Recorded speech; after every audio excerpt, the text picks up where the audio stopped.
आज नवरात्रे में कात्यायनी माता का दिन भी है और कथा भी कात्यायनी माता की आई है। नवरात्रे चल रहे हैं। माँ जगत जननी जगदम्बा से प्रार्थना करा करो कि तू मेरे घर में एक बार जरूर आना। माँ, प्रत्येक घर के अंदर एक बेटी का जन्म जरूर होना चाहिए। माँ और बाप को दूसरा जन्म नहीं लेना पड़ेगा।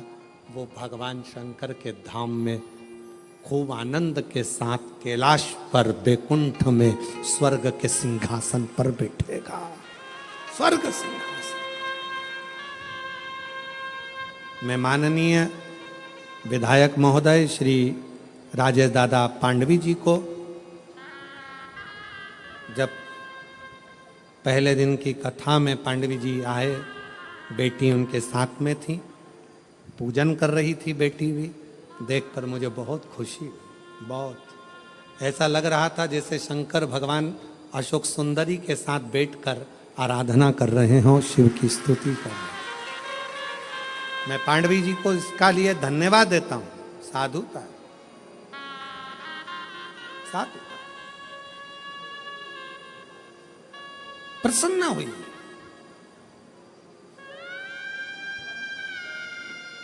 बेटे के जन्म पर जितने नगाड़े बजवाते हो उससे दुगना नगाड़ा बेटी के जन्म पर बजवाना।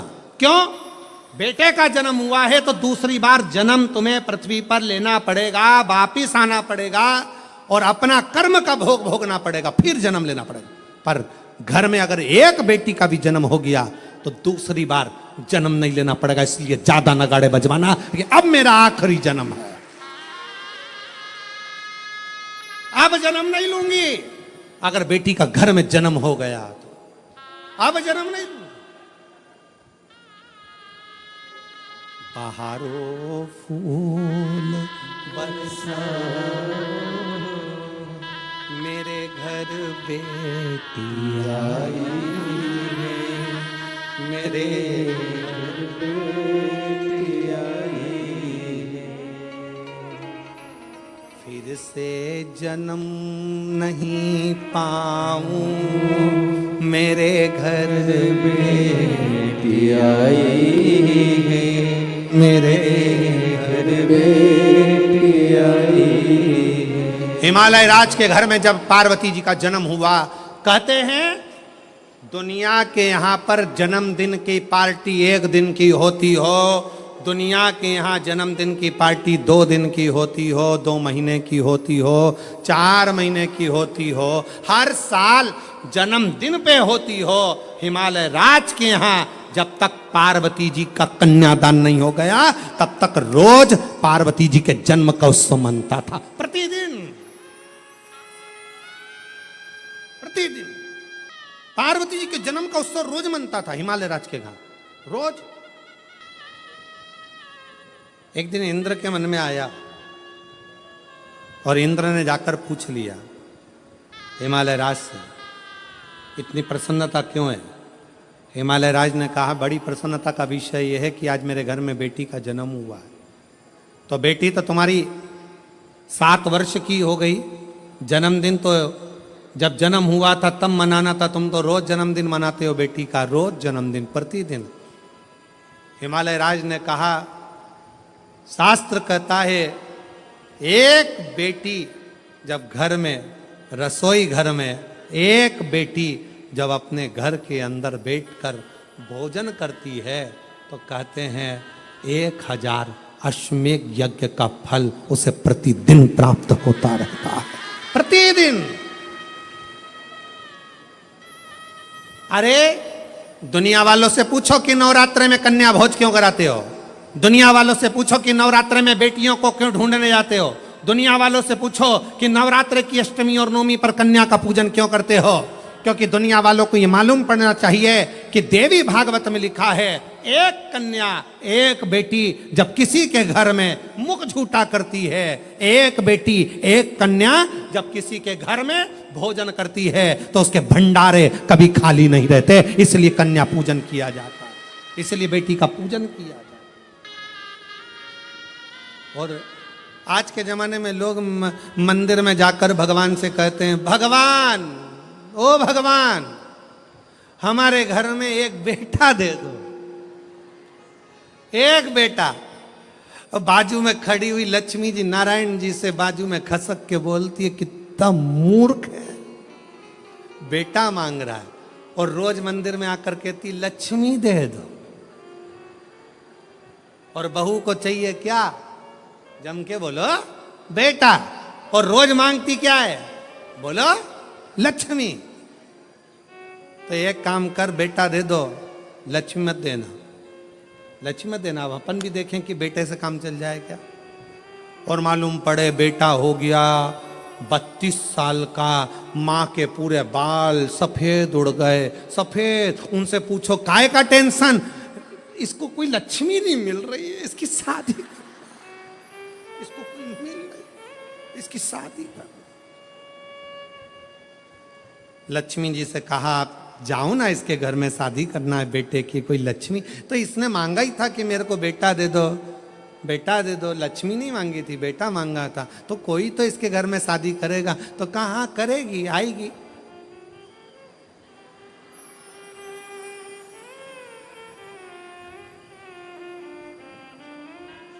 आएगी पावागढ़ वाली आएगी।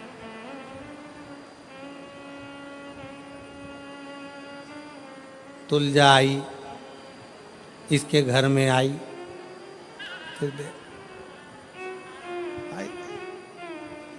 फिर सवेरे शाम सास रोज आरती गाएगी।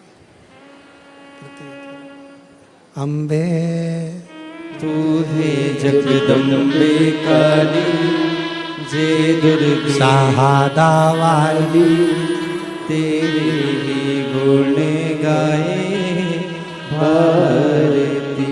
हो मैया हम सब उतारे तेरी आरती। तेरे घर के सास ससुर पे बीड़ पड़ गई बड़ी है भारी, पति देव पर ऐसे टूटे जैसे सिंह सवारी। अरियो बच्चों को धोने वाली,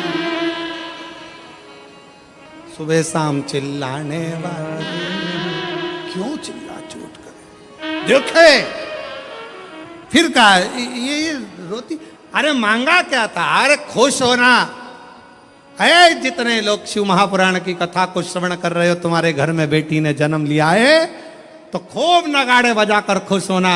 अगला जन्म नहीं, अगला जन्म शिव के चरण में होगा, शंकर के चरण। छोड़ गए जन्म और मरण के प्रपंच से, छोड़। शिव पुराण कर रही है, भगवान शंकर का चरित्र कर रहा है। कात्यायन ऋषि ने पूछा कि मुझे जन्म मरण के प्रपंच से छूटना है, क्या करा जाए? शंकर भगवान ने कहा तुम्हारे घर में अगर बेटी का जन्म होगा, तुम जन्म और मृत्यु के प्रपंच से छूट जाओगे। स्कंद पुराण का नागर खंड कहता है, कात्यायन ऋषि ने मां पार्वती जी से कहा अब कुछ भी हो, मेरे घर में अगर बेटी का जन्म हो तो निवेदन है मां दुर्गा, हे मां आद्यशक्ति, हे मां भवानी, हे मां पार्वती, आप मेरे घर में बेटी के रूप में जन्म लो। और कात्यायन ऋषि के घर में मां कात्यायनी के रूप में जन्म हो गया। कात्यायनी, बोल कात्यायनी माता की। कात्यायन ऋषि के यहाँ कात्यायनी माता का जन्म हो गया, कात्यायनी माता का प्रागट्य हो गया, कात्यायनी माता की स्मरणता, कात्यायनी माता का भजन, कात्यायनी माता की कीर्ति। कात्यायनी माता बाल्य अवस्था से ही भगवान शिव की आराधना में लीन रहती है। कात्यायन ऋषि उनको देखते हैं, देखते। और जब कहते हैं महिषासुर का वध करने वाली भी वही कात्यायनी है, वही कात्यायनी।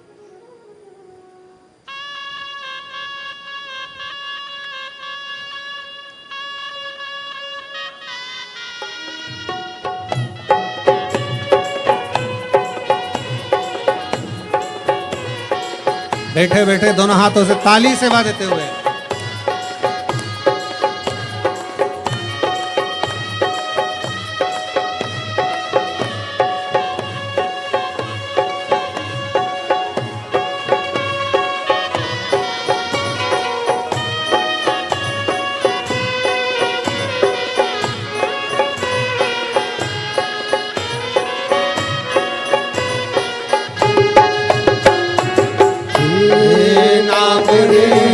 सबसे बड़ा तेरा नाम। शेरों वाली ऊंचे डेरों वाली बिगड़े बना दे मेरे काम नाम रे, ये नाम रे सबसे बड़ा तेरा नाम। ओ शेरों वाली दोनों हाथों से ऊंचे डेरों वाली बिगड़े बना दे मेरे काम नाम रे।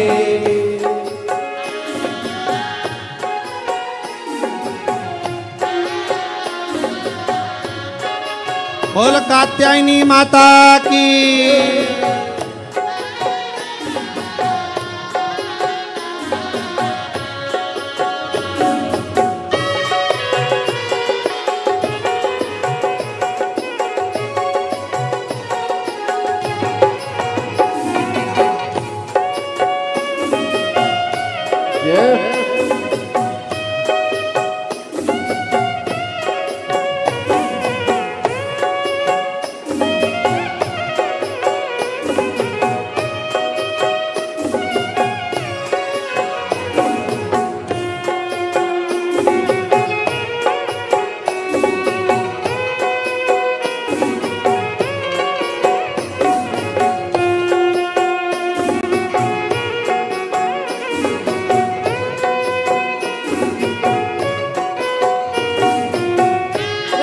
कठिन पले ऐसी घड़ी है विपदा आनी पड़ी है, तू ही दिखा बे रास्ता ये दुनिया रास्ता रोके खड़ी। मेरा जीवन बना एक संग्राम। ओ शेरों वाली ऊंचे डेरों वाली बिगड़े बना दे मेरे काम नाम रे, हे नाम रे सबसे बड़ा तेरा नाम। ओ शेरों वाली ऊंचे डेरों वाली बिगड़े बना दे मेरे काम नाम रे।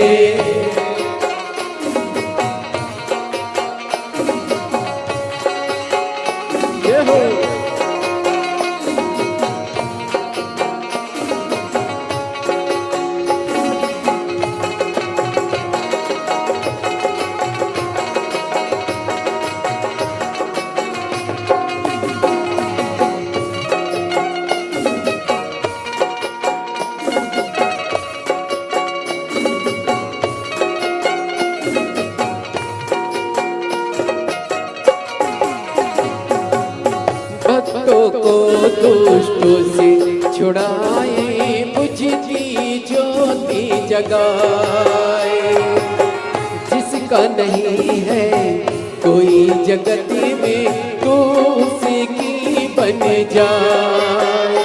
तीनों लोग करे तो है प्रणाम। ओ शेरों वाली ऊंचे डेरों वाली बिगड़े बना दे मेरे काम नाम रे, हे नाम रे सबसे बड़ा तेरा नाम। ओ शेरों वाली ऊंचे डेरों वाली बिगड़े बना दे मेरे काम नाम रे।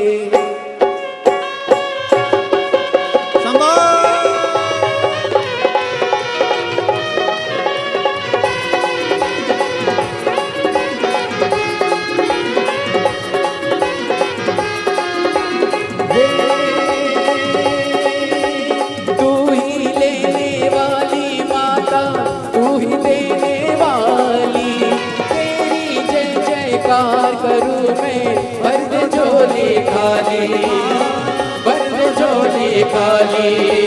काम सफल हो मेरा तेरे सावरदार, तेरे बल से हो जाए निर्बल भी बलवान मां, निर्बल भी बलवान। बीच भंवर में डोल रही है, पार लगा दे नैया। जय जगदम्बे अष्ट भवानी, अम्बे गौरी मैया माँ, अम्बे गौरी मैया माँ, अम्बे गौरी मैया।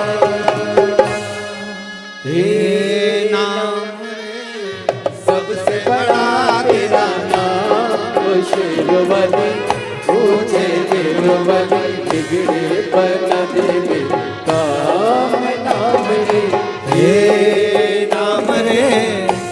से बड़ा तेरा नाम ओ शेरों वाली।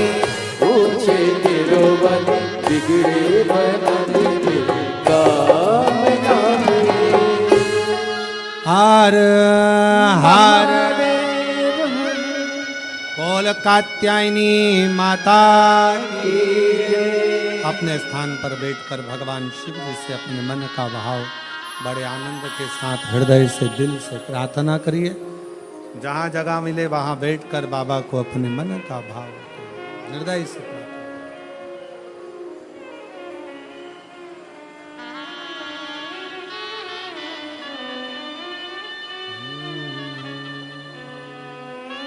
सभी लोग साथ में बोलेंगे। आज नवरात्रे में कात्यायनी माता का दिन भी है। श्री शिवाय नमस्तु। श्री शिवाय नमस्तु। श्री शिवाय नमस्तु। श्री शिवाय नमस्तु। श्री शिवाय नमस्तु। भोला सब दुख काटो ओ भोला सब दुख काटो। शिव शंकर जपो तेरी माला। भोले बाबा जपो तेरी माला। भोला सब दुख काटो ओ भोला सब दुख काटो। वेश है मंगल मंगलकारी। वेश है मंगल मंगलकारी। शमशान वासी हमारा। शमशान वासी हमारा। भोला सब दुख काटो हमारा। भोला सब दुख काटो हमारा।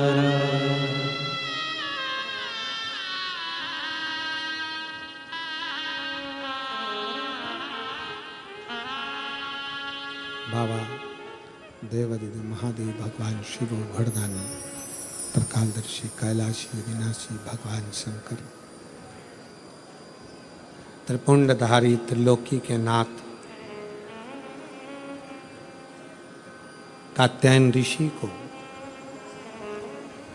मां पार्वती कात्यायनी बनकर प्रकट हुई।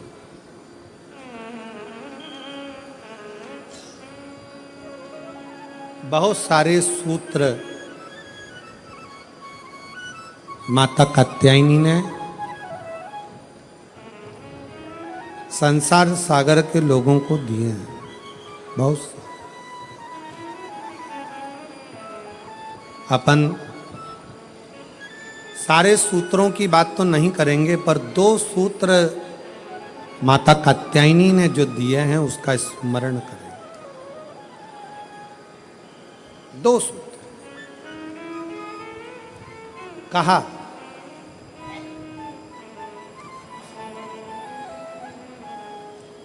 माता कात्यायनी ने कहा कात्यायन बाबा से, पिताजी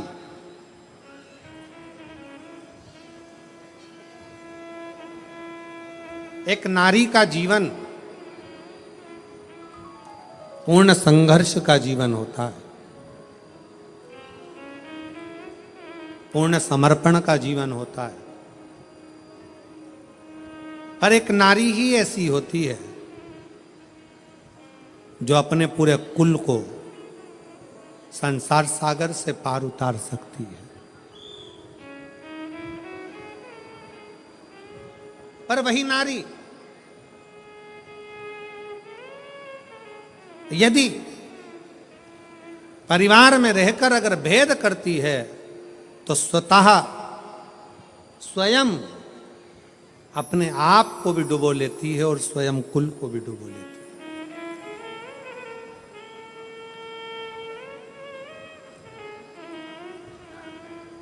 ध्यान देना, तुम्हारे घर में अगर 4 बहुएं हैं, 5 बहुएं हैं, 3 बहुएं हैं, 2 बहुएं हैं, 6 बहुएं हैं, सास का सबसे बड़ा कर्तव्य होना चाहिए कि इन बहुओं में कोई भेद नहीं होना चाहिए। कोई भेद, मेरी बड़ी अच्छी कि छोटी अच्छी कि मंजली अच्छी कि संजली अच्छी, मेरी बड़ी बहू ज्यादा अच्छी है कि छोटी बहू ज्यादा अच्छी है। बहुओं को कभी पलड़े में तोलना नहीं है।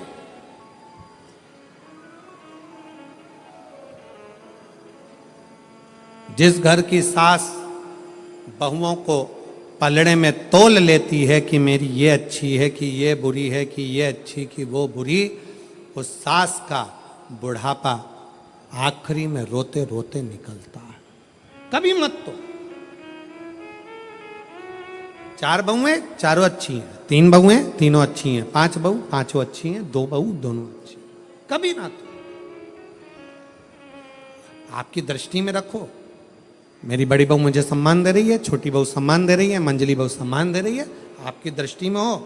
पर जनमानस के सामने ये बात कभी ना आए, किसी रिश्तेदार के सामने ये बात ना आए कि मेरी बड़ी अच्छी कि छोटी अच्छी, कि बड़ी बुरी कि छोटी बुरी, कि कौन कैसा, ये भेद कभी मां के मन में ना।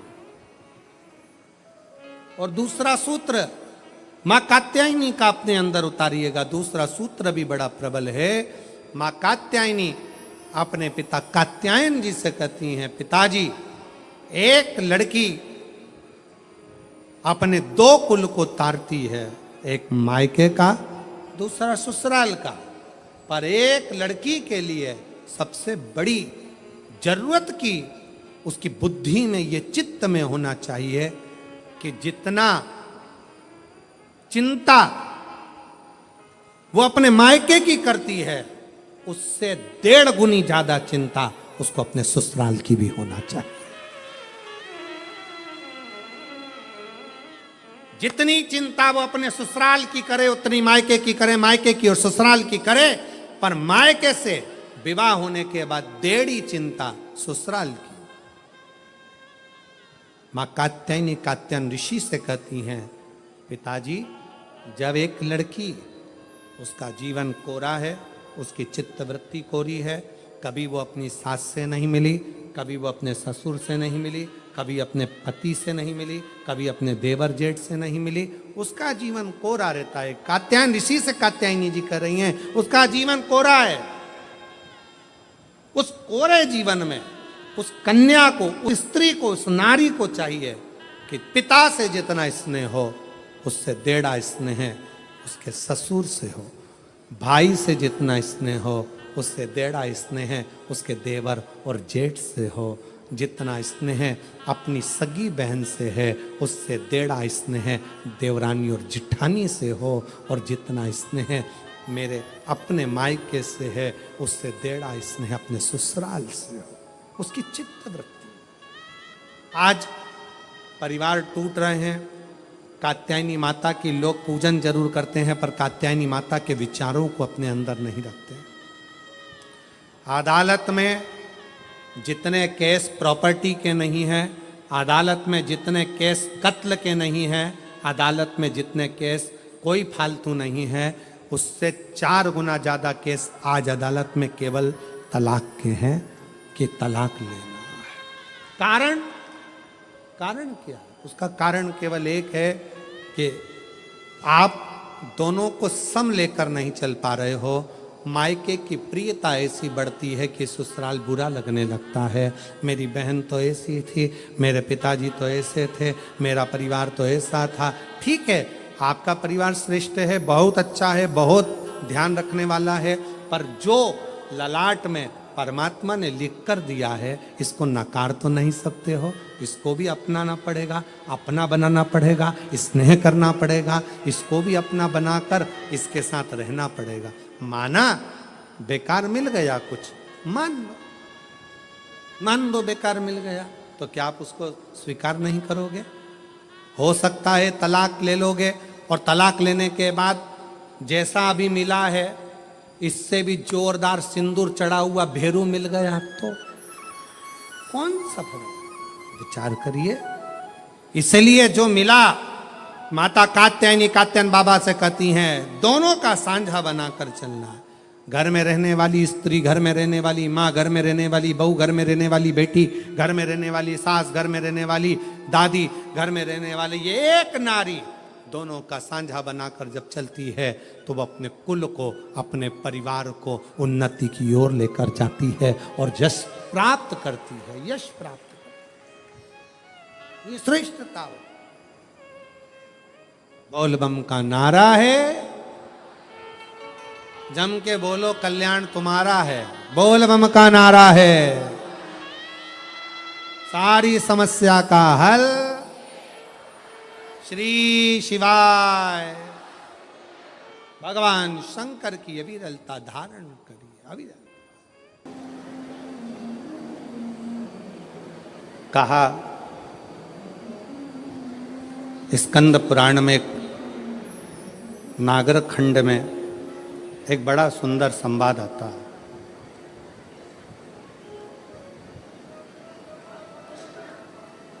कात्यायन ऋषि का।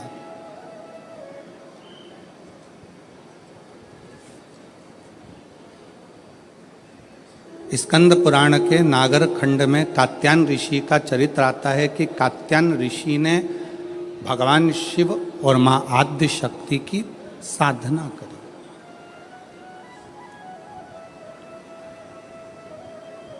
पूछा कि यह साधना करने का कारण क्या है, क्यों कर रहे हो, किस लिए? आप यदि कथा में जा रहे हो तो लोग आपसे पूछेंगे क्यों जा रहे हो, किस लिए? वहां क्यों जाना, किस लिए जाना, किस कारण?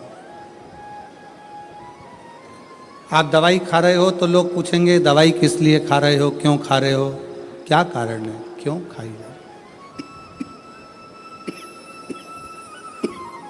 किस लिए?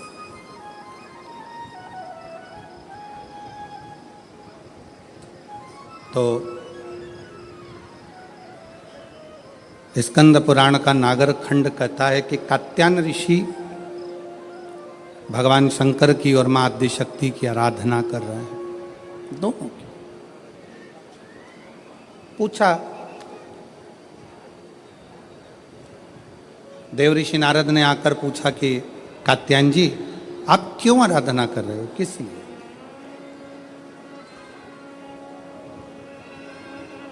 तुम्हारे आराधना करने का कारण क्या है, तुम्हारे भजन करने का कारण क्या है, तुम्हारे स्मरण करने का कारण क्या है, तुम्हारी भक्ति करने का कारण क्या है, तुम्हारा नाम जाप करने का कारण क्या है, तुम्हारा भगवत नाम लेने का कारण क्या है, किस कारण से कर रहे?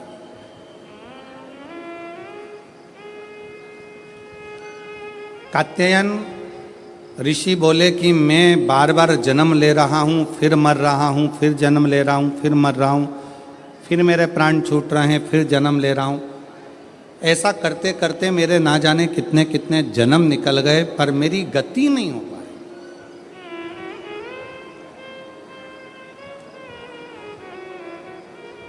कितने जन्म निकल गए, कितने। और मेरी शाहदा की जीजियों, मेरे शाहदा के जीजाओं, मेरी बेटियों बेटाओं, मेरी माताओं, मेरे भाई, मेरी बहनों, मेरे सखा, मेरे बांधव, एक बात बहुत सावधानी से स्मरण में लीजिएगा।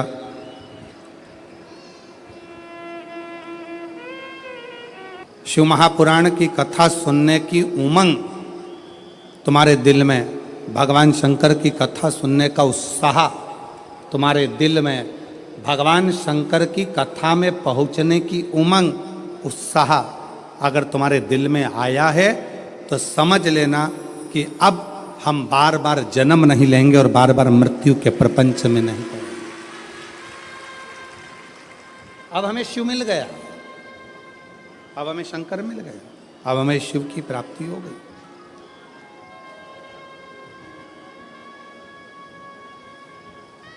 प्यार किसको कहते हैं, प्रेम किसको कहते हैं?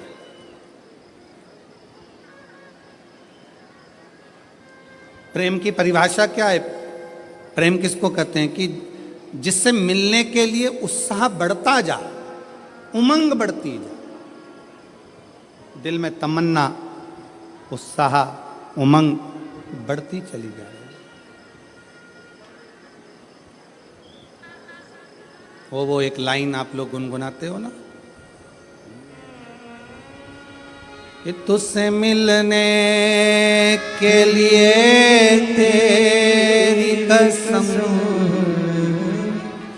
तुझसे मिलने के लिए तेरी कसम,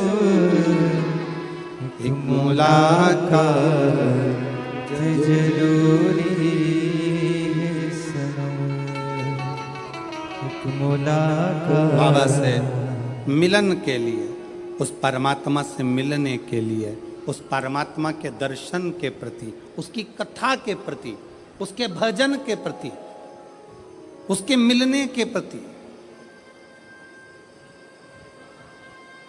मेरी बहनें जितनी बैठी हैं, मेरी जीजियाँ जितनी बैठी हैं, मेरे जीजा जितने बैठे हैं, मेरे भाई जितने बैठे हैं, मेरी माताएं, मेरे बंधु जितने बैठे हैं, आप अपने घर में थे, पहले दिन की कथा सुनने के लिए आप आ गए। पहले दिन इतना भीड़ हो गया, इतना भीड़ हो गया, गाड़ी बहुत दूर खड़ी हो गई, धूप भी बहुत तेज, पैदल चल चल के आप अपनी गाड़ी तक पहुँचे, ट्रैफिक में फंस गए, घर पहुँच गए। अब आपने सोचा कि अब एक काम करूँगी, मैं तो टीवी पर कथा सुन लूँगी, कल नहीं जाऊँगी। पर जैसे ही कल हुआ और वापिस तुम्हारे मन में नी 5 दिन की तो कथा है, चाहे कुछ भी हो जाए मैं तो जाऊंगी, चाहे कुछ। फिर उमंग, अब इतना ट्रैफिक में फंस गए हो, इतनी भीड़ में फंस गए हो, इतना बैठने के लिए अगर 1 बजे कथा चालू हो रही है तो तुम कम से कम ना करते हो। ये पीछे वाले पंडाल वाले तो रात रात भर से इंतजार करते हैं, तब इनको दोपहर में 1 बजे कथा मिलती है। पर जो आगे बैठे हैं पंडाल में, मेरा मन कहता है, विश्वास कहता है कि आप लोग भी 1 बजे के पहले कम से कम 10-11 बजे तो आते होगे। बोलो सही है कि गलत है? 11 बजे 10 बजे तो पहुंचते होगे कि हमको जाना है, आगे बैठना है, जाना है, आगे बैठना है। अब तुम अगर सोचते कि हमने 1 दिन की कथा सुन ली, बाकी के दिन टीवी पे सुनेंगे, अगर घर पर पहुंचने के बाद दूसरे दिन की फिर ललकता जाग जाए, दूसरे फिर दिन की फिर तमन्ना जाग जाए, तो समझ लेना कि शंकर से स्नेह बढ़ गया है, पिता से प्रेम बढ़ गया है और पिता से मिलने की ललकता बढ़ गई, पिता के प्रति जागरूकता बढ़ गई। पिता की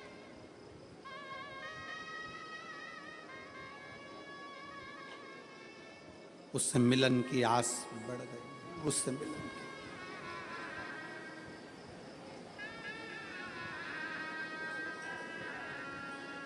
आपको मालूम है लंका का राजा रावण शंकर भगवान के कैलाश पर्वत को क्यों उठा रहा था? किस लिए? उसके रास्ते में जाने में दिक्कत हो रही थी, इसलिए। पुष्पक विमान पर बैठकर रावण जा रहा था और कैलाश के ऊपर से विमान उड़ नहीं पा रहा था, तो नीचे आकर खड़ा हो गया और गुस्से में उसने कैलाश पर्वत को उठाना प्रारंभ कर दिया। नहीं,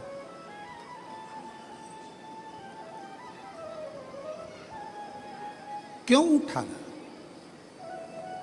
रावण को क्या पड़ी थी जो कैलाश पर्वत को उठाने में लग गया? रावण को क्या पड़ी थी जो भगवान शंकर के शिवलिंग को लेकर लंका में जा रहा है और भगवान शिव के शिवलिंग में वजन बड़ा भूमि पर रखा, बाबा बैद्यनाथ के रूप में स्थापित हो गया? क्या पड़ी थी?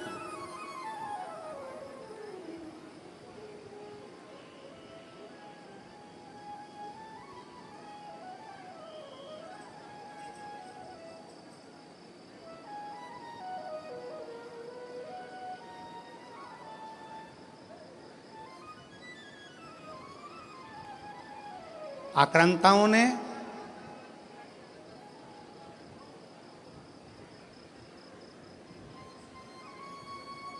इन विधर्मियों ने सबसे ज्यादा अगर कोई मंदिर तोड़े हैं तो शंकर जी के तोड़े। आक्रांताओं ने, विधर्मियों ने सबसे ज्यादा आक्रमण अगर किसी मंदिरों में करा है तो वो शंकर जी के मंदिर पर करा, शिव मंदिर।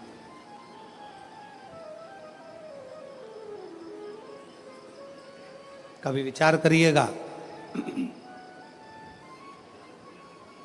कभी स्मरण करिएगा आप, विचार करिएगा आप कि रावण में ऐसा क्या था कि रावण भगवान शंकर के कैलाश पर्वत को उठाने में लग गया, भगवान शंकर के शिवलिंग को ले जाने में लग गया। आखिर वो कैलाश पर्वत में, वो शिवलिंग में ऐसा क्या है जिसको वो उठाना चाहता है, जिसको वो उठा, क्या है?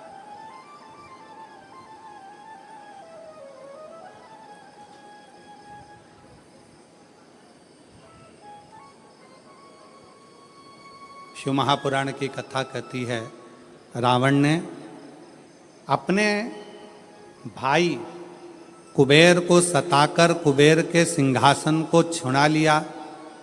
रावण ने अपने भाई कुबेर को सताकर उसका पुष्पक विमान भी ले लिया, पर रावण कुबेर का सिंहासन उठाकर ले गया। रावण कुबेर का पुष्पक विमान लेकर चले गया, पर रावण कुबेर के सिंहासन पर बैठ नहीं पाया। रावण कुबेर के सिंहासन पर, कुबेर की गादी पर बैठ नहीं सका, बैठ नहीं पाया।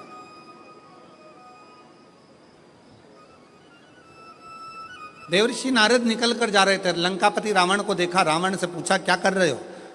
रावण कहने लगे कि मेरे को एक बात समझ में नहीं आती कि मैंने सारे इंद्र के सिंहासन को अपना बना लिया, देवताओं के सिंहासन को अपना बना लिया, सारे ग्रहों को अपने अनुकूल कर लिया, पर एक बात समझ में नहीं आती कि ये कुबेर का जो राज्य है, कुबेर का जो सिंहासन है, कुबेर का जो राज्य है, कुबेर का जो सिंहासन है, कुबेर का जो पद है, कुबेर की जो प्रतिष्ठा है, कुबेर का जो वैभव है, कुबेर का जो धन है, रावण कहता है ये मुझे कैसे प्राप्त हो, उसको मैं पाऊं कैसे,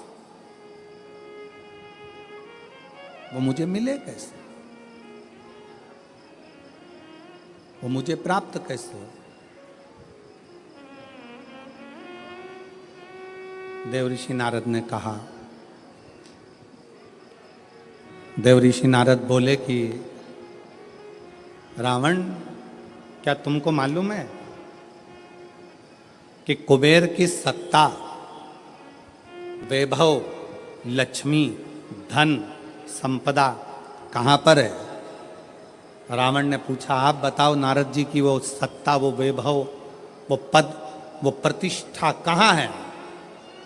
देवऋषि नारद के मुख से निकल गया कि जो कैलाश पर्वत है, जिस पर्वत पर भगवान शंकर विराजमान होते हैं, उस पर्वत के ठीक नीचे कुबेर का पद, कुबेर की प्रतिष्ठा, कुबेर का वैभव, कुबेर की लक्ष्मी, कुबेर का धन, सब कैलाश पर्वत के नीचे।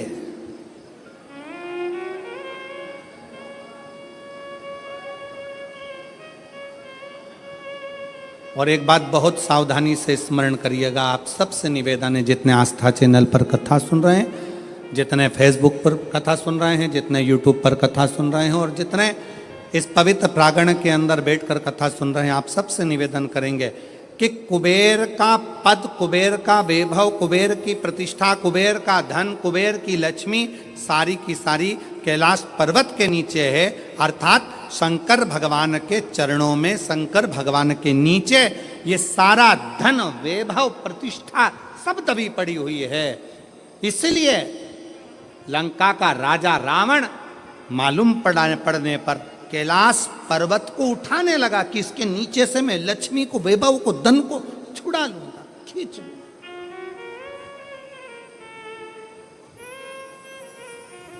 पर वो मिलता नहीं है, पर वो प्राप्त नहीं हुआ, पर वो मिला नहीं। फिर रावण ने विचार करा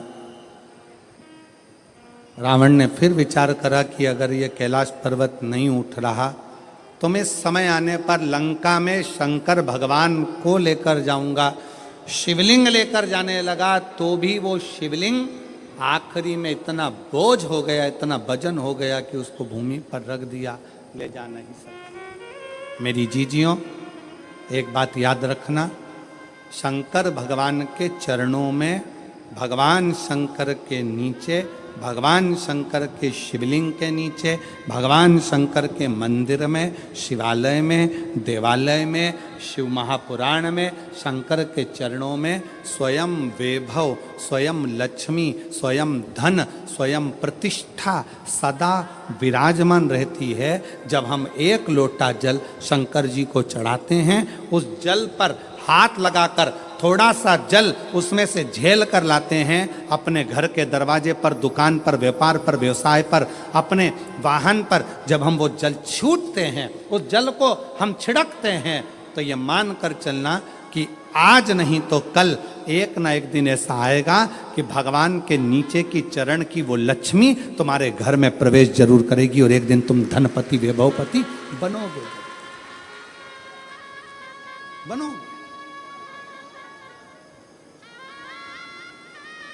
और शंभु शरणे मांगू घड़ी रे घड़ी, दुख काटो दया करी न दर्शन आपो। शंभु शरणे मांगू घड़ी दुख काटो दया करी दर्शन आपो।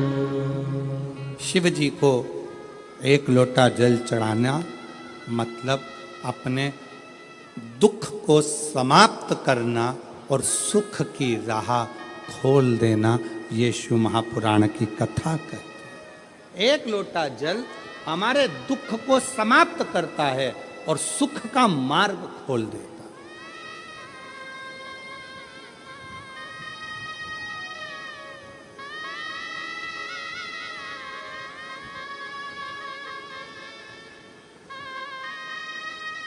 जितने लोग यहाँ आज लगभग 5 लाख से ऊपर शिव भक्त यहाँ पर बैठे हुए हैं।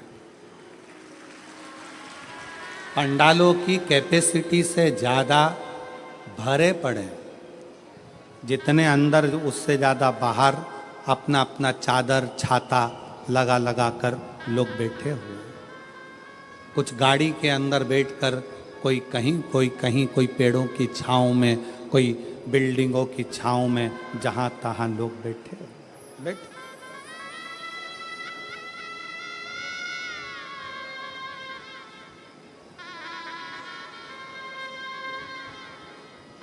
अब ईमानदारी से बोलो,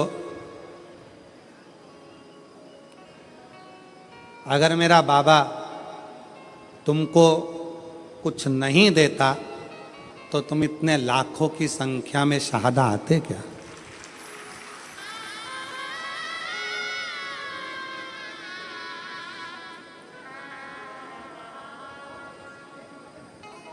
खाली ना जाता कोई दर से तुम्हारे, खाली ना जाता कोई दर से तुम्हारे।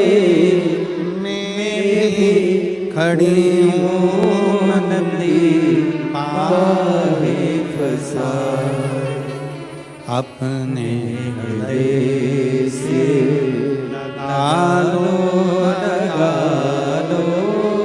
गिरा जा रहा हूँ, उठा लो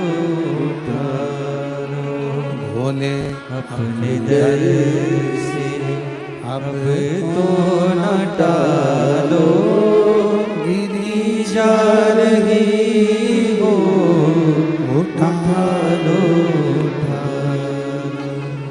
भूले अपने दर से अब तो न टालो, गिरा जा रहा हो, उठा लो उठा लो। अगर भगवान भोलेनाथ नहीं देते तो यहाँ कौन आता, कौन आता? कृपा की ना होती जो आदत तुम्हारी, तो सोनी ही रहती अदालत तुम्हारी। जो गरीबों के दिल में जगह तुम ना पाते, तो किस दिल में होती इबादत तुम्हारी। ये तुम्हारी ही कृपा है, तुम्हारी।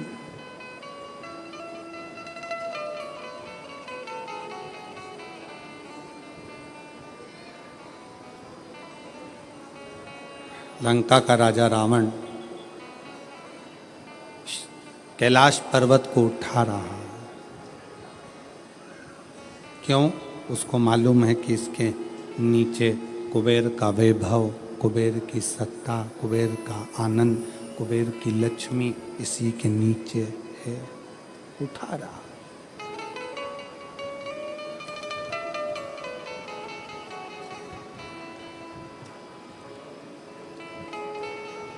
उठा नहीं कैलाश पर्वत, हिला नहीं कैलाश पर्वत, उठ ही नहीं पाया कैलाश पर्वत, नहीं हिला।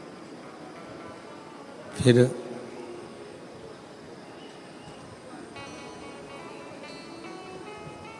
हार गया। जब नहीं उठा, हाथ दब गया, हार गया।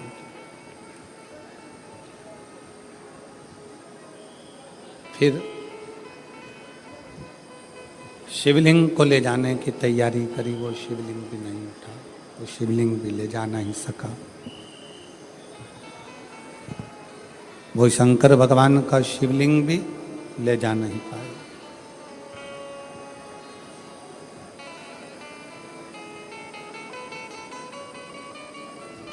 इन हाथों की रकीलें अगर गलत हैं,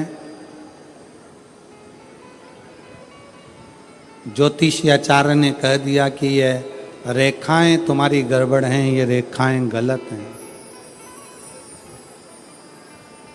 तो इन हाथों में जल का भरा हुआ एक लोटा पकड़ाओ। इस हाथों से शिव जी को जल चढ़ाना प्रारंभ करो। इन हाथों से शिव मंदिर में सफाई करना प्रारंभ करो। हाथों की रकीलें धीरे धीरे सुलझना प्रारंभ हो जाएगी और तुम्हारा जीवन श्रेष्ठ होता चलेगा, जीवन श्रेष्ठ होगा। ये भाग्य की रेखाओं में, ये भाग्य की रेखाओं में अगर कुछ गलत लिखा गया है, इसको शिव मंदिर में, शिवालय में, भगवान शंकर के चरणों में इस मस्तक को झुकाना प्रारंभ करें।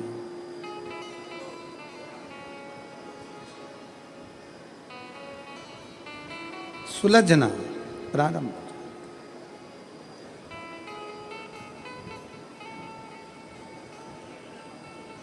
पर उसमें सबसे मूल है अपने मन का संयम।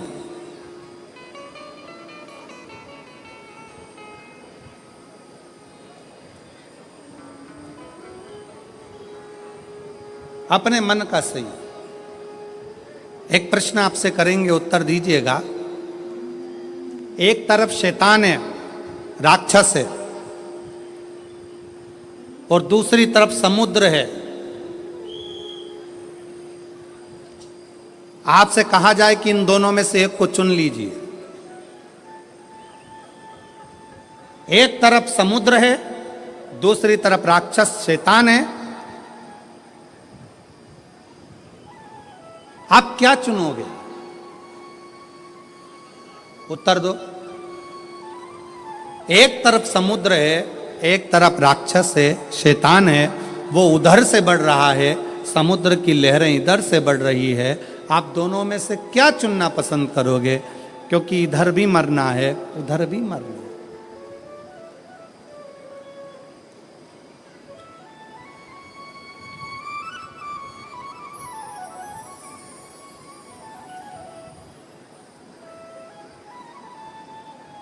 क्या चुनूं?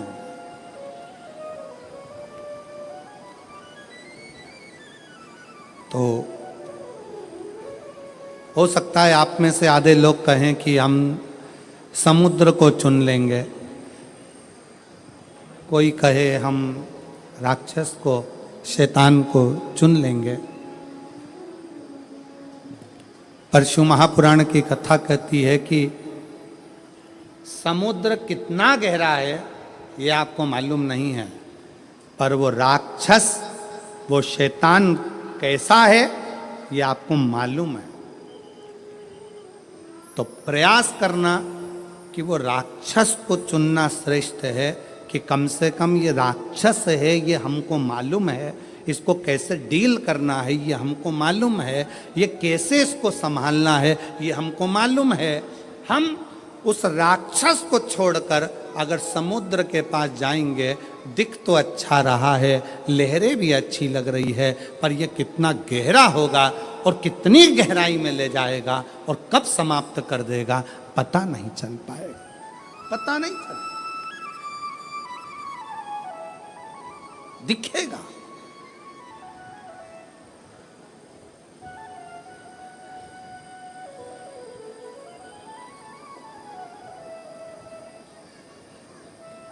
एक बहुत अच्छी कथा आती है। एक गांव का व्यक्ति अपना गांव छोड़ रहा है। क्यों? उसकी फैक्ट्री थी, बिक गई, उसका व्यापार था, बंद हो गया, परिवार वाले भी उसको चोट दे दी, परेशान कर दिया।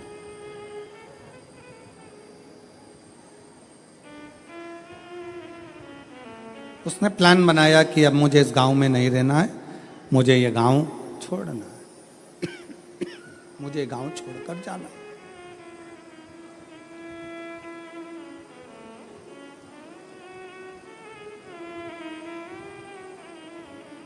पूरा फैक्ट्री बेच दिया, घर बेच दिया, जमीन बेच दी, सब कुछ बेचकर धन एकत्रित करा, घोड़े पर बैठ गया, घोड़े पर बैठकर और सब बेचकर परेशान होकर वहां से चल दिया।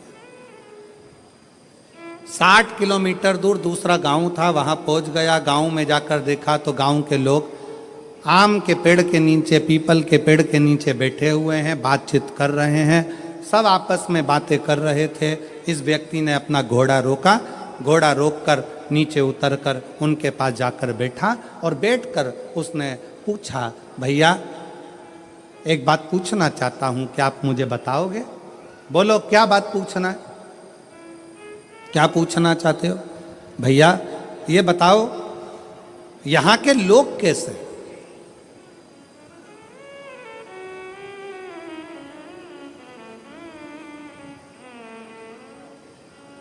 गांव के लोगों ने पूछा तुम कहां से आए हो? उसने कहा मैं अपने गांव से आया हूं, यहां से 60-70 किलोमीटर दूर से।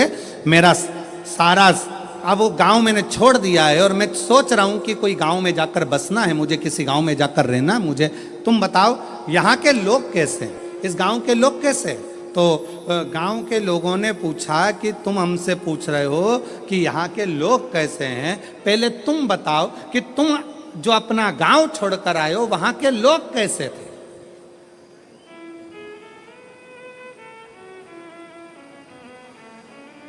उस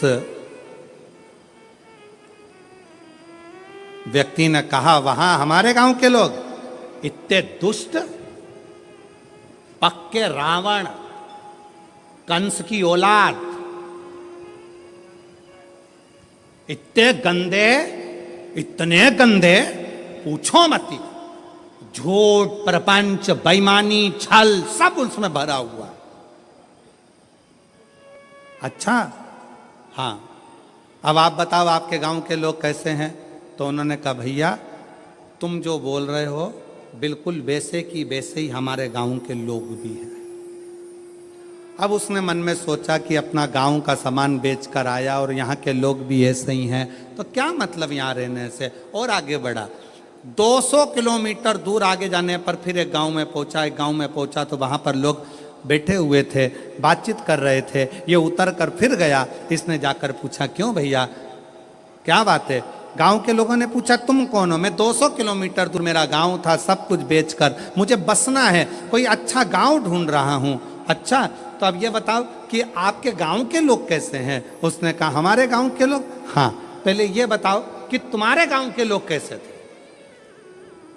घोड़े पर बैठा हुआ व्यक्ति ने कहा मेरे गांव के लोग, हाँ। उसने विचार करा, भी पहले वालों को बताया ऐसा ऐसे थे, इसने अब अपनी बात को पलट दिया और यहां पर बोला मेरे गांव के लोग एकदम संत तुकाराम जैसे, मेरे गांव के लोग एकदम संत नामदेव जी जैसे, मेरे गांव के लोग मीराबाई जैसे, मेरे गांव के लोग तुलसीदास जैसे, मेरे गांव के लोग तो इतने धर्मात्मा, इतने पुण्यात्मा, इतने भजन करने वाले, इतना कीर्तन करने वाले, इतना मंत्र जाप करने वाले, मेरा गांव का लोग इतना सत्यवादी, पूछो मती। इतने में फिर इसने पूछा अब बताओ तुम्हारे गांव के लोग कैसे हैं? तो सारे गांव वाले एक जैसे बोले बस हमारे गांव के लोग भी तुम जैसा बता रहे हो ना बिल्कुल वैसे की वैसे ही है। हमारे गांव के लोग भी धर्मात्मा है, हमारे गांव के लोग भी पुण्यात्मा है, हमारे गांव के लोग भी सत्कर्मी हैं, हमारे गांव के लोग भी संत तुकाराम जी जैसे हैं, हमारे गांव के लोग भी संत नामदेव जी जैसे हैं, हमारे गांव के लोग भी मीराबाई जैसे हैं। तब उस व्यक्ति के दिमाग में आया कि ये बिल्कुल सत्य है। आप कितने भी गांव बदल लो, आप अपनी कितने भी घर बदल लो, आप अपने रिश्तेदार को छोड़कर दूसरे शहर में जाकर बस जाओ, तुम जैसे होगे वैसे ही दुनिया के लोग मिलेंगे। आप अच्छे हो तो दुनिया अच्छी मिलेगी। कितने बदलोगे? शहादा छोड़ा पूना चले गए, पूना छोड़ा मालेगांव चले गए, मालेगांव छोड़ा लातूर चले गए, लातूर छोड़ा नागपुर चले गए, नागपुर छोड़ा मुंबई चले गए। और वहां पर भी जाकर के हम तो जैसे थे, हमारे गांव के लोग जैसे पहले थे, जैसे हमारे आसपास के लोग ईर्ष्या रखते थे, जैसे हमारे गांव के लोग वैसा करते थे, वैसे की वैसे यहाँ मिल रहा है। उसका कारण क्या है? ना शहादा बुरा है, ना मालेगांव बुरा है, ना पुणे बुरा है, ना नागपुर बुरा है, ना भोपाल बुरा है, ना इंदौर बुरा है। बुरा कौन है? हमारी सोच कि हम दिन भर एक दूसरे में बुराइयां ढूंढते रहते हैं। मेरा पड़ोसी ऐसा, मेरा रिश्तेदार वैसा, मेरा देवर ऐसा, मेरी देवरानी ऐसी, मेरी जेठानी ऐसी, मेरा परिवार ऐसा, मेरा कुटुंब ऐसा, मेरा कबीला ऐसा। हम दिन रात अपने गांव में रहकर, अपने घर में रहकर भी हम दिन भर बुराई ढूंढते थे। तो तुम अच्छे से अच्छे बंगले में जाकर रह लो, वहां भी तुमको बुराई ही मिलेगी। तुम अच्छे से अच्छे 5 स्टार होटल में रह लो, वहां पर तुमको बुराई ही मिलेगी। और जब तुम्हारी आदत हो गई छोटे से घर में भी अगर तुम दिल बड़ा रखकर प्रेम के साथ रहते हो ना, तो तुम जहां रहोगे ना वहां पर भी तुमको आनंद की अनुभूति होती रहेगी, प्रसन्नता मिलती रहेगी वहां पर।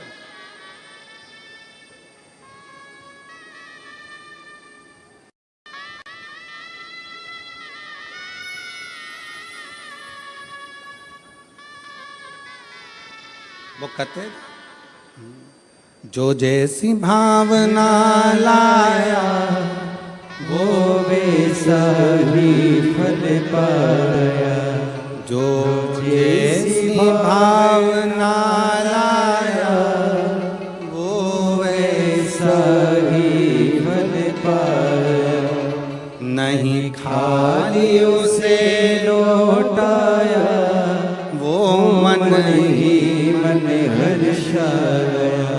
और कर दिया माला माद काशी वाले ने, लुटा दिया भंडार काशी वाले ने, लुटा दिया भंडार काशी वाले। जिस भावना से, जैसी सोच लेकर, जैसा विचार रखकर, जैसा व्यवहार रखकर आप आओगे वैसे।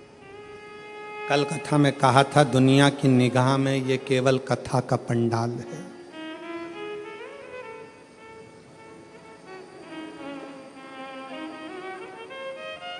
दुनिया की निगाह में केवल ये शिव महापुराण की कथा का पंडाल है, पर हम कहते हैं ये केवल कथा का पंडाल नहीं, आपकी किस्मत खोलने की चाबी का पंडाल है, जहां किस्मत खोलने की चाबी मिलती है।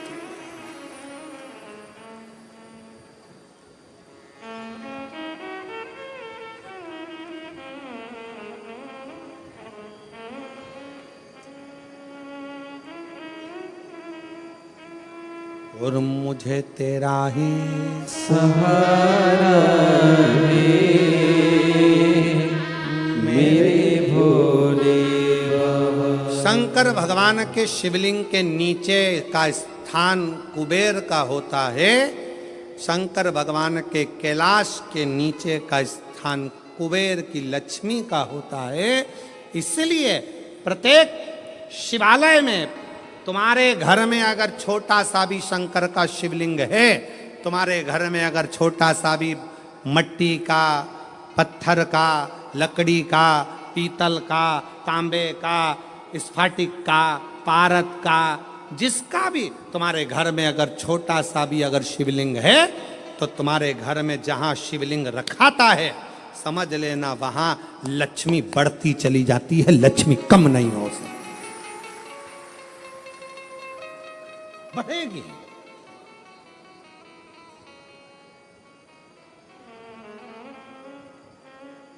बस दो चीजों का स्मरण रखिए, एक अपने खानदान का और दूसरे अपने खान पान का।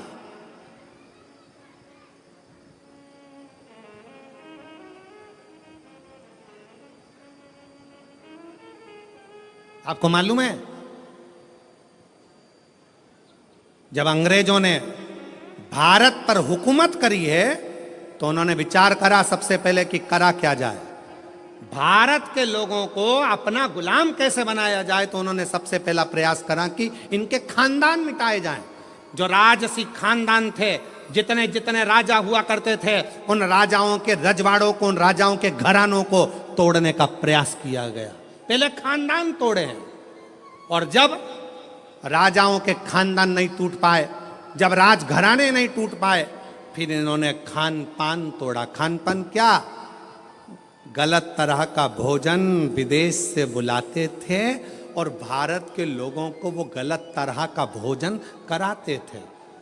भारत में रहने वाला सनातनी कभी भी नॉनवेज छूता नहीं था। भारत में रहने वाला भारतीय सनातनी कभी भी मांस का सेवन नहीं करता था, गलत व्यसन का सेवन नहीं करता था।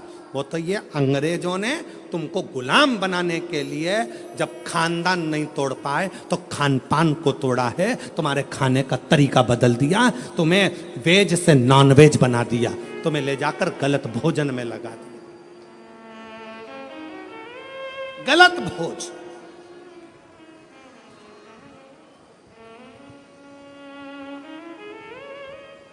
क्यों इतनी बीमारियां पनप रही हैं?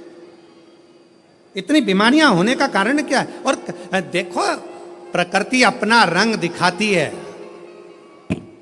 जिन जिन देशों में जिंदा जिंदा जीवों को तलकर तड़फा कर मारते हैं, उन देशों की हालत आज देख लो कि ऐसा भूकंप आया कि बिल्डिंगें धाती चली गई, और कितने लाख, कितने लोग उस बिल्डिंग में दब दब के मर गए। लोगों को मालूम तक नहीं है कि कितने मर गए, कितने मरे।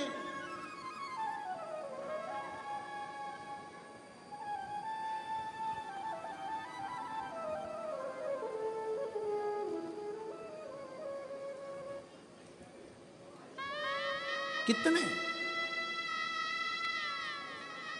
इसलिए निवेदन है, थोड़ा सा अपने आप को सुधारने का प्रयास करिए, थोड़ा सा, ज्यादा नहीं, थोड़ा सा।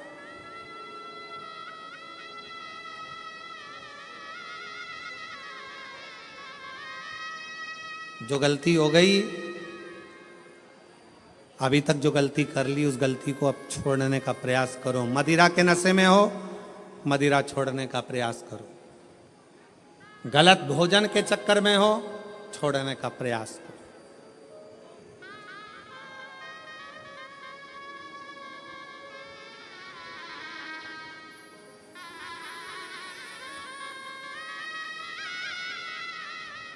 हम कहेंगे तो थोड़ा सा लोगों को बुरा लगेगा, पर सत्यता है जब उम्र और कमर, उम्र और कमर जब 40 की हो जाए या 40 से पार हो जाए तो भोजन मत बढ़ाओ, भजन बढ़ाओ, भोजन को कम करते जाओ।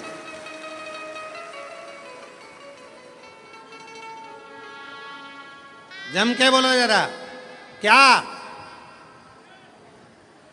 उम्र और, अरे अरे अच्छे से बोलो, उम्र और कमर जब 40 की हो जाए तो भोजन की मात्रा नहीं बढ़ाना है, भजन की मात्रा बढ़ाना है। भोजन की मात्रा कम करो और भजन की मात्रा को बढ़ाते चलो, बढ़ाते चलो। विठल विठल विठला, बढ़ा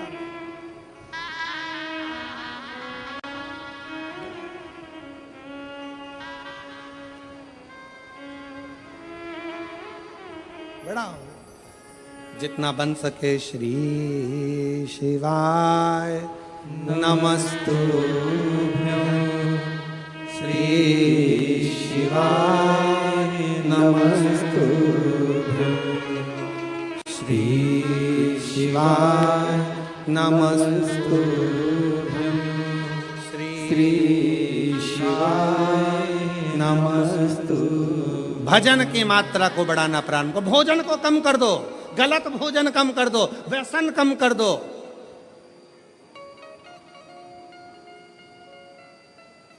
गलत विचार कम कर दो, गलत सोच कम कर दो।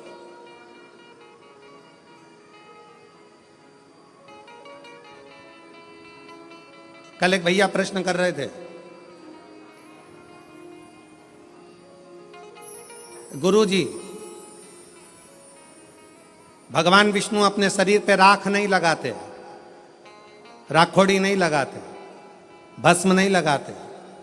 भगवान ब्रह्मा अपने शरीर पर राख नहीं लगाते, भस्म नहीं लगाते, राखोड़ी नहीं लगाते। इंद्र नहीं लगाते। 33 कोटि देवता कोई अपने शरीर पर राख नहीं लगाता, भस्म नहीं लगाता। केवल शंकर जी क्यों लगाते? हमने उससे कहा इतनी सी बात तो तू तेरे घर वालों से पूछ लेता कि बर्तन को राख से क्यों मांजा जाता है। बोलो दी जी जी हो, जम के बोलो। बर्तन अच्छा है, साफ है, तो तुम उसको राख से मांजोगी क्या? जम के बोलो जरा। नहीं, बर्तन अच्छा है, साफ है, तो उसको आप राखोड़ी से मांजोगी, साफ करोगी? नहीं। बर्तन को राख से कब मांजा जाता है? जब उसमें थोड़ी सी झूठन लगने लगे तो बर्तन को राख से साफ किया जाता है। मेरे शंकर भगवान ने सबको प्रेरणा दी है कि लोभ, आसक्ति, तृष्णा, वासना और ये अपनों की झूठन जब अपने पर लगने लगे तो तन पर थोड़ी सी भस्म चढ़ा लेना चाहिए, तो ये झूठन दूर होती चली जाती है। ये झूठन दूर हो, ये संसार की झूठन है। ये लोभ, ये तृष्णा, ये आसक्ति, ये वासना, ये नाते, ये रिश्ते, ये कुटुंब, ये कबीले, ये वो झूठन है जो हमारे शरीर से लगती चली जाती है, लगती चली जाती है। इसको दूर करो।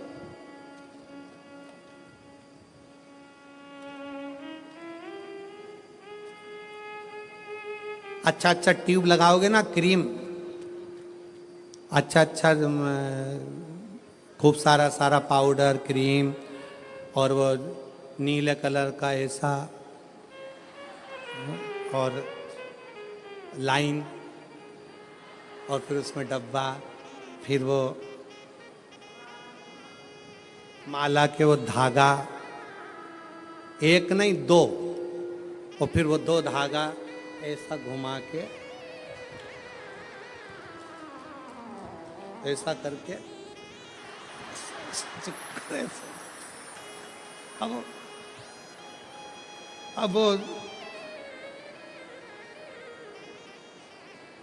तुमने जितना क्रीम लगाया है, तुमने जितना स्नो लगाया है, तुमने जितना पाउडर लगाया है, ईमानदारी से बोलो, इतना क्रीम पाउडर लगा के तो लोग तुम्हारे पास में आएंगे ही आएंगे। बोलो सही है कि गलत है? आएंगे। अगर शंकर भगवान तो पहले से ही इतने ब्यूटीफुल थे, पहले से इतने सुंदर थे, इतने सुंदर,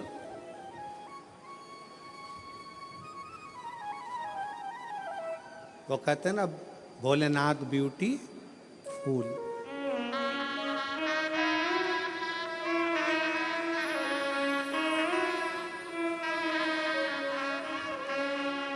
सिर पे गंगा लेवे कल्याण वो कर देवे, भोलेनाथ ब्यूटीफुल, जो नाम उसका लेवे भोले जी दर्शन देवे, भोलेनाथ ब्यूटीफुल।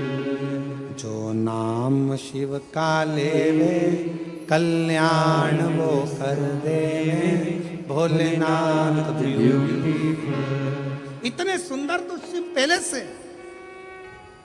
और अगर भगवान शंकर मालूम पड़े और थोड़ा बहुत पेंटिंग पेंटिंग करके बैठ जाते, तो ईमानदारी से बोलो 33 कोटि देवताओं के यहाँ जितनी देवियां हैं वो सब शंकर भगवान के चरणों के सम्मुख में बैठी रह जाती। सारी देवियां,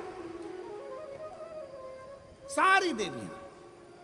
शंकर भगवान ने कहा मुझे अपने पास में किसी को नहीं रखना, ज्यादा सुंदर रहूंगा लोग आएंगे, इसलिए शंकर भगवान ने भस्म को अपने तन पर धारण कर लिया कि यह संसार झूठा, ये परिवार झूठा, ये कुटुंब झूठा, ये नाते रिश्ते झूठे, ये सब झूठ है। इसलिए झूठन को दूर करने के लिए जैसे बर्तन पर राख लगी हो तो वो बर्तन पर लगी राख झूठन साफ कर देती है। मेरे शिव कहते हैं तन पर चढ़ी हुई भस्म इस संसार के झूठे लोगों को दूर कर देती है, झूठे लोगों को।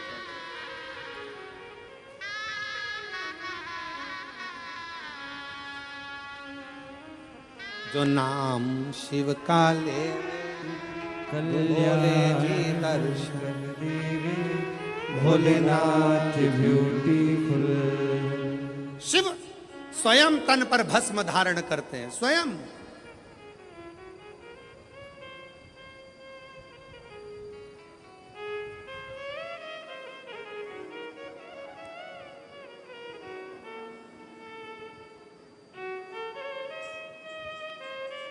अगर कोई तुमसे कहे शंकर जी का भजन करने वाले को शंकर भगवान विरक्त बना देते हैं, कोई तुमसे कहे शंकर जी के भजन करने वाले को शंकर भगवान अकेला दूर एकांत में ले जाकर बिठा देते हैं, तो सब झूठ समझना। शंकर भगवान स्वयं भजन करते हैं तो पार्वती को पास में रखते हैं, शंकर भगवान स्वयं भजन करते हैं तो गणेश जी को पास रखते हैं, शंकर भगवान स्वयं भजन करते हैं तो कार्तिकेय को पास करते हैं। 33 कोटि देवताओं में कोई एक देवता ऐसा बता दो जो अपनी पत्नी, अपने बच्चे, अपने रिश्ते, अपने नाते सबको साथ रखते हो। केवल एक शंकर भगवान हैं जो अपनी बहुओं को, रिद्धि सिद्धि को भी साथ रखते हैं, जो अपने पोते अमोद प्रमोद को साथ रखते हैं, जो अपनी बेटी अशोक सुंदरी को साथ रखते हैं, जो अपनी बेटी जया विषहरा शामरी बारी दौतली देव उसको साथ रखते हैं। कोई एक देवता बता दो जो अपने पूरे रिश्तेदार के साथ अपने मंदिर में रहता हो। केवल एक शंकर भगवान जो अपने रिश्तेदार तो रिश्तेदार नंदी को भी अपने मंदिर में जगह देकर रखते हैं कि तू मेरे साथ में। केवल एक शिव है, शिव के सिवा कोई।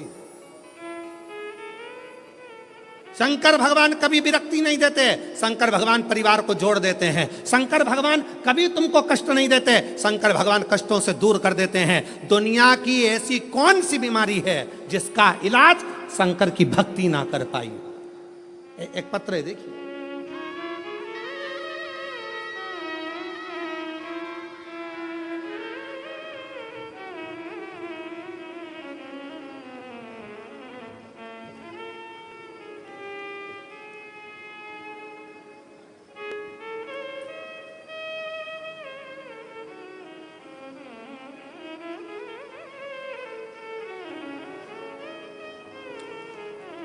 मेरा नाम गायत्री केशव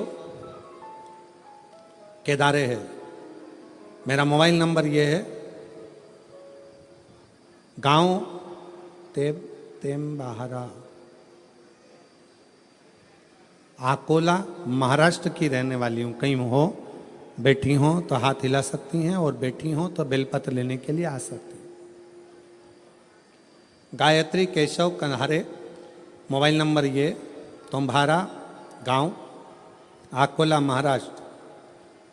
मैं श्री शिवाय नमस्तुभ्यम, मेरा नाम गायत्री केशव केदारे है। 2019 से परीक्षा दे रही हूं एमपीएससी की, तैयारी कर रही हूं, पर मेरा सिलेक्शन नहीं हो रहा। तब पहली बार अपने रिश्तेदारों के कहने पर मैंने टीवी पर आपके बारे में सुना, और मैंने शंकर जी की 1 लोटा जल चढ़ाना प्रारंभ किया। रोज मंदिर जाती, बाबा को जल चढ़ाती, रोज जल चढ़ा कर आती। अभिषेक करने गई, शिव जी का कथा श्रवण करी, बाबा को विनय करा, और आज बाबा की ऐसी कृपा हुई गुरुदेव, मैंने नंदुरबार में बाबा की कृपा से दर्शन किया, और दर्शन करने के बाद वहीं पंडाल में बाबा से प्रार्थना करी कि बाबा कुछ भी हो, मेरी एमपीएससी की परीक्षा उत्तीर्ण हो जाए और मेरा सिलेक्शन हो जाए और मेरी सरकारी जॉब लग जाए। आज बाबा की कृपा से मैं बाबा को धन्यवाद देने के लिए आई हूं कि मेरा सिलेक्शन हो गया और मैंने उत्तीर्णता प्राप्त कर ली। बाबा को धन्यवाद देने के लिए मैं यहां पहुंची हूं।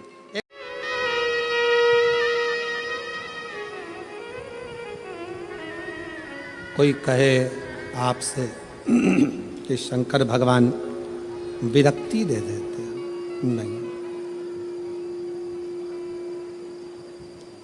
शिव तोड़ते नहीं हैं, शिव जोड़ते हैं, जोड़ते हैं।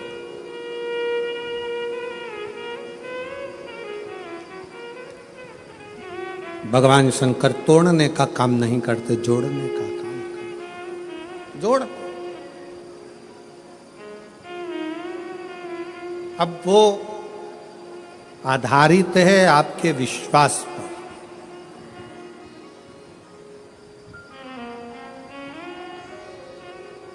वो आधारित है आपके भरोसे पर, वो आधारित है आपकी दृढ़ता पर।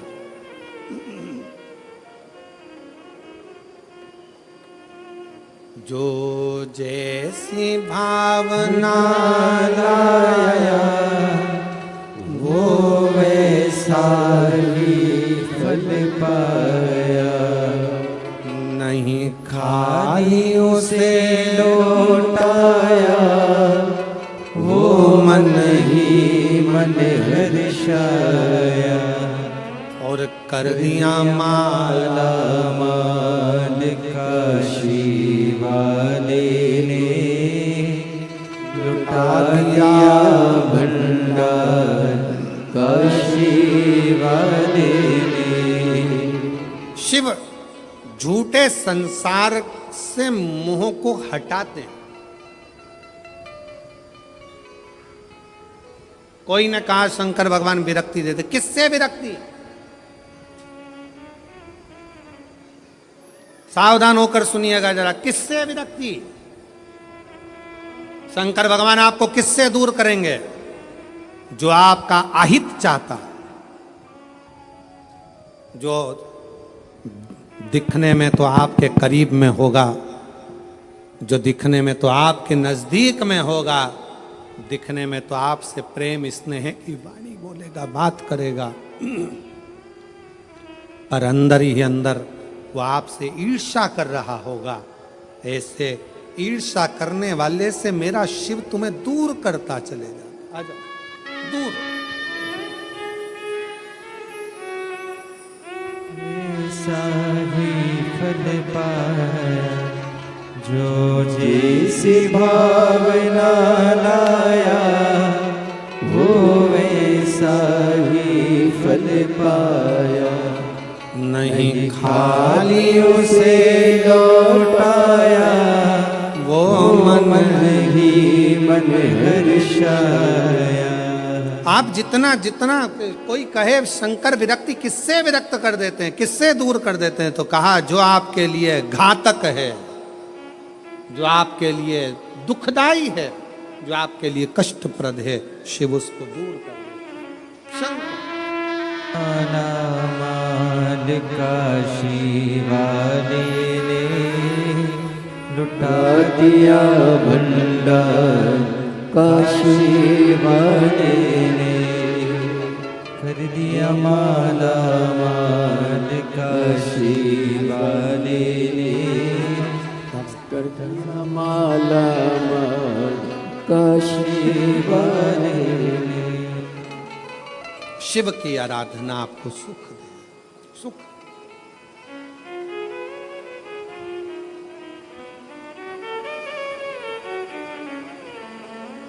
इसलिए भाव से, दिल से, कब से खड़े हैं झोली बसा,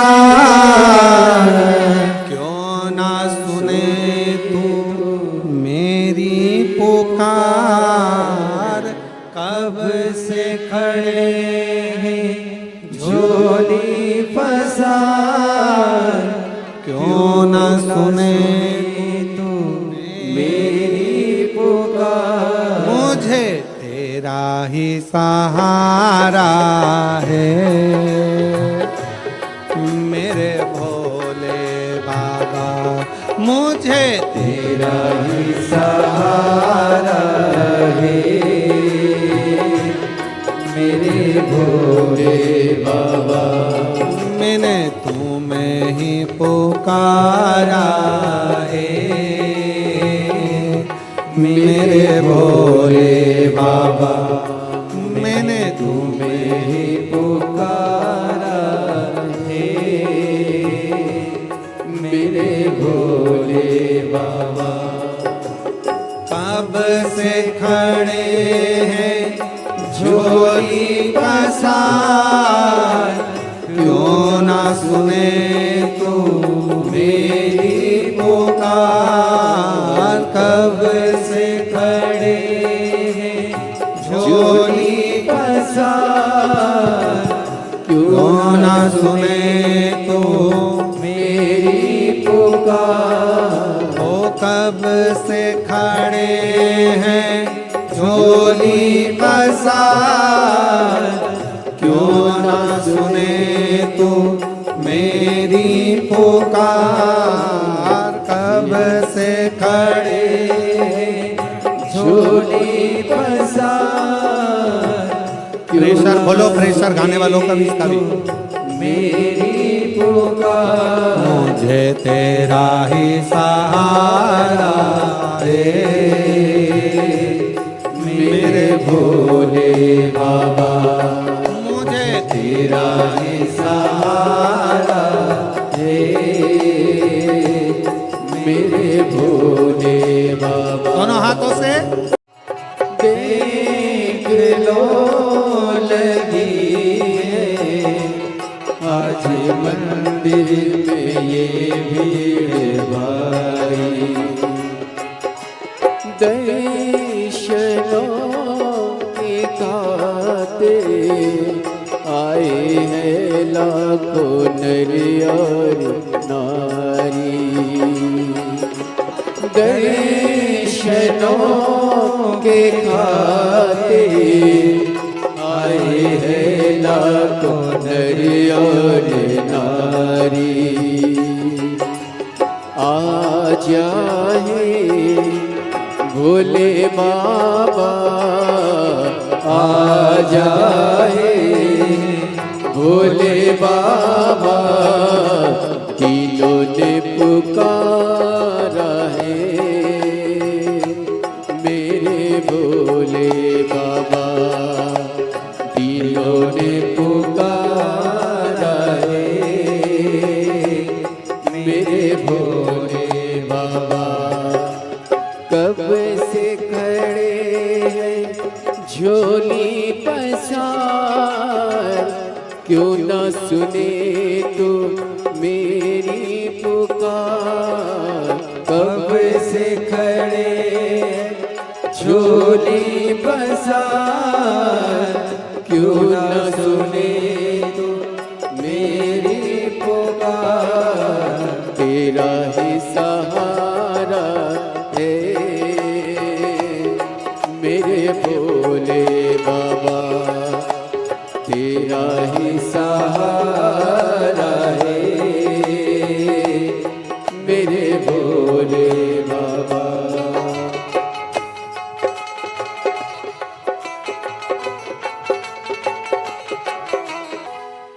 जिंदगी से हाय गम जमाने का हम लेके आए। जिंदगी से हाय गम जमाने का हम लेके आए। तू बता जहाँ में लोग अपने हुए क्यों पराए। तू बता जहाँ में लोग अपने हुए क्यों पराए।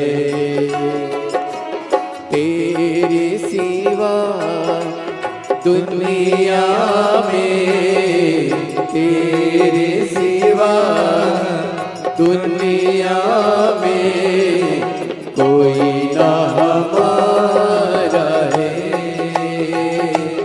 मेरे भोले बाबा कोई ना हमारा है। मेरे भोले बाबा कब से खड़े हैं झोली पसार, क्यों न सुने तू मेरी पुकार। कब से खड़े झोली पसार, क्यों न सुने तू मेरी पुकार। तेरा ही सहारा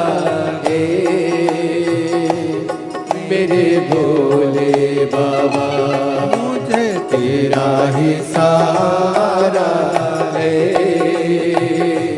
मेरे भोले बाबा मैंने तुम्हें ही पुकारा है।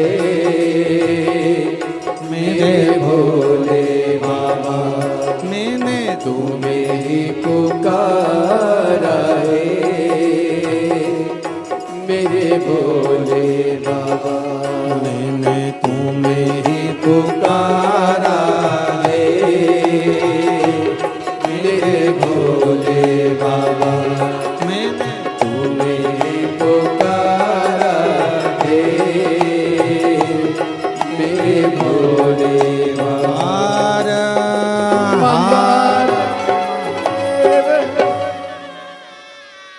अपने स्थान पर बैठकर भगवान देवाधिदेव महादेव से अपने हृदय की बात दिल से बाबा को प्रार्थना करिए, निवेदन करिए, विनय करिए। बाबा को अपना हृदय का भाव व्यक्त करिए। जहाँ जगह मिले वहाँ बैठकर भगवान शिव जी को अपने मन का भाव कहिए, हृदय से अपनी बातों को कहिए और दिल से बाबा को प्रार्थना करिए, विनय करिए, निवेदन करिए।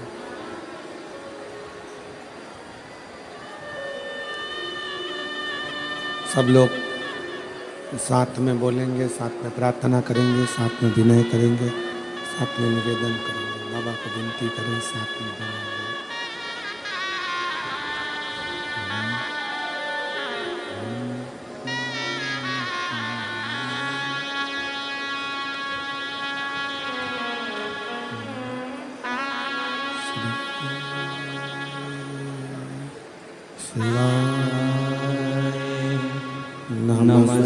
नमस्तुभ्यं श्री शिवाय। नमस्तुभ्यं श्री शिवाय। नमस्तुभ्यं श्री शिवाय। नमस्तुभ्यं श्री शिवाय। नमस्तुभ्यं भोला सब दुख काटो मारा। ओम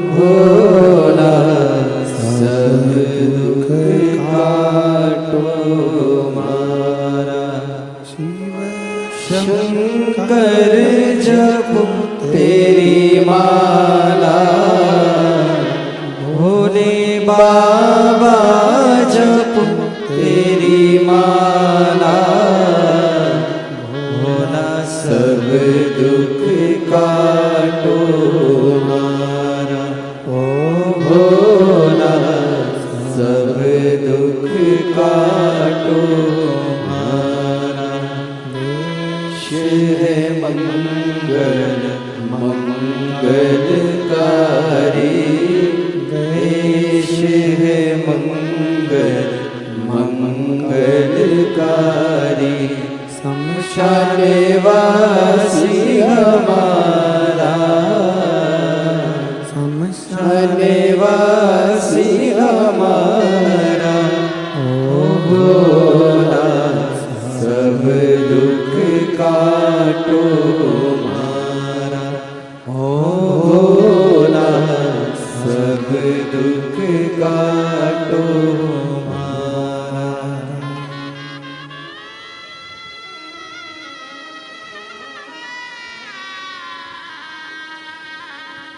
देवरिति महादेव, भगवान शिव ओघरदानी, त्रिकालदर्शी, कैलाशी, अविनाशी, भगवान शंकर की कथा कह रही है। शिव महापुराण वर्णन कर रही है।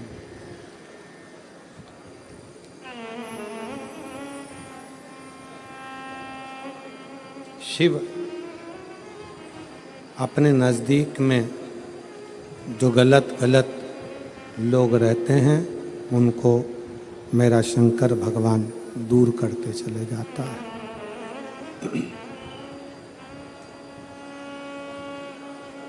कात्यायन ऋषि शिव और पार्वती की तप साधना कर रहे हैं। स्कंद पुराण का नागरखंड कहता है, स्कंद पुराण का नागरखंड कह रहा है शंकर पार्वती की तप साधना स्वयं कात्यायन ऋषि कर रहे हैं। और शिव पार्वती की तप साधना कात्यायन ऋषि ने जब करी,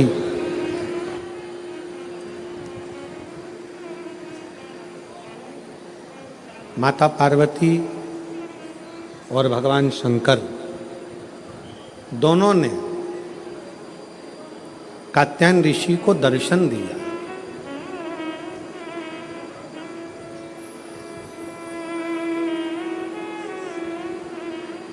शिव जी ने भी दर्शन दिया और माता पार्वती जी ने भी दर्शन दिया। माँ जगत जननी जगदम्बा दुर्गा भवानी ने भी दर्शन दिया। दोनों ने दर्शन दिया। पूछा क्या चाहिए तुमको, क्या दिया जाए, क्या प्रदान किया जाए, बोलो क्या दे तुमको। कात्यायन ऋषि सबसे पहला वचन कात्यायन ऋषि ने भगवान शंकर और पार्वती जी से कहा कि मेरा ये जन्म और मरण का प्रपंच छूट जाए। स्कंद पुराण का नागरखंड रिटर्न की आवाज क्लियर करो और थोड़ा प्रेशर अंदर का बढ़ाओ। नागरखंड स्कंद पुराण का कहता है, नागरखंड वर्णन करता है स्कंद पुराण का कि कात्यायन ऋषि ने भगवान शिव जी से केवल जन्म और मरण का ये जो प्रपंच है इससे छूटना चाहा।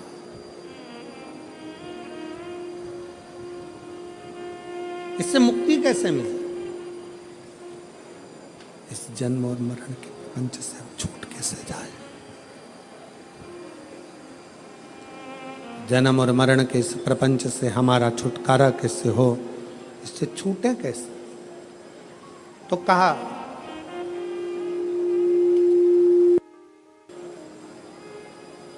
जब किसी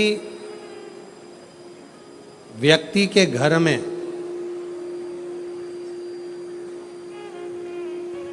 एक बेटी का जन्म होता है,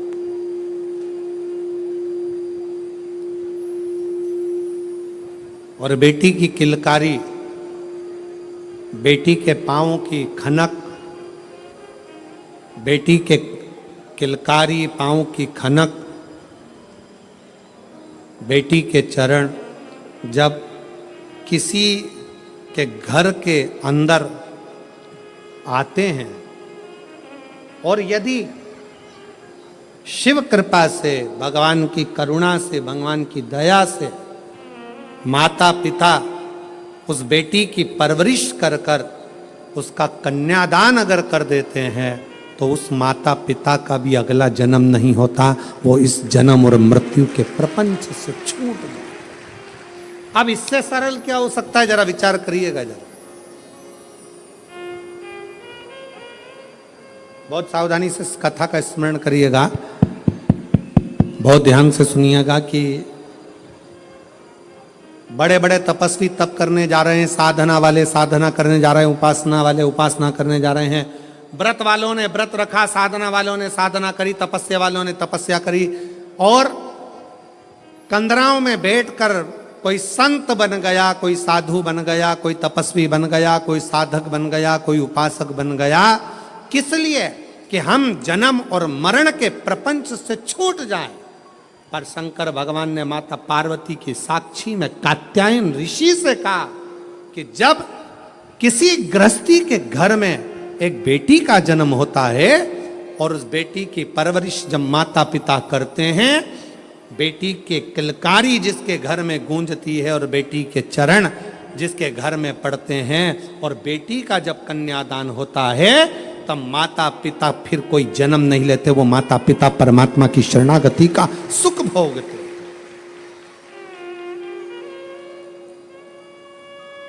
अब इसमें सबसे ज्यादा जरूरी चीज कौन सी है?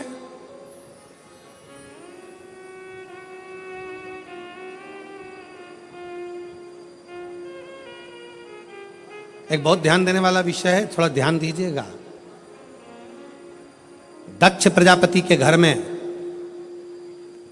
60 कन्याओं का जन्म हुआ।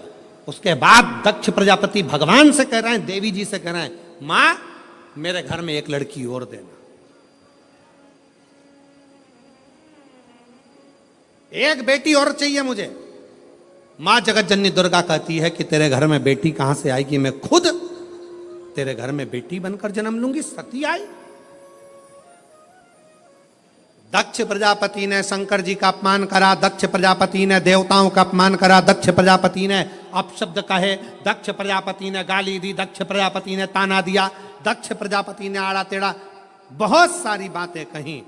अब दक्ष प्रजापति को तो नरक जाना था, दक्ष प्रजापति को तो नरक भोगना था।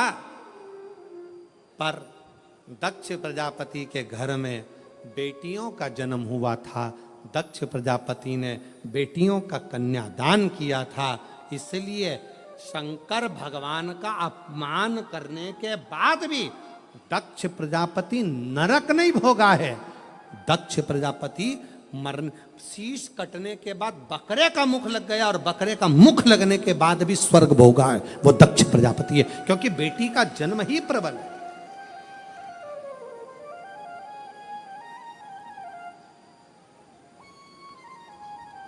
महाराज, सुखी वो नहीं जिनके घर में धन की पेटी है, सुखी वो नहीं जिनके घर में धन की पेटी है, सुखी वो हैं जिनके घर में मुस्कुराती बहू और बेटी है।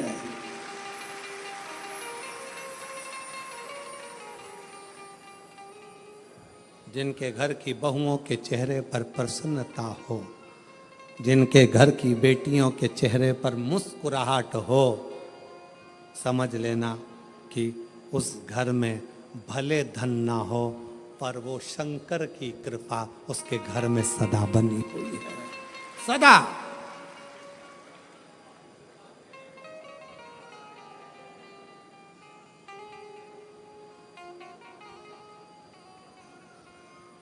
नवरात्रे चल रहे हैं,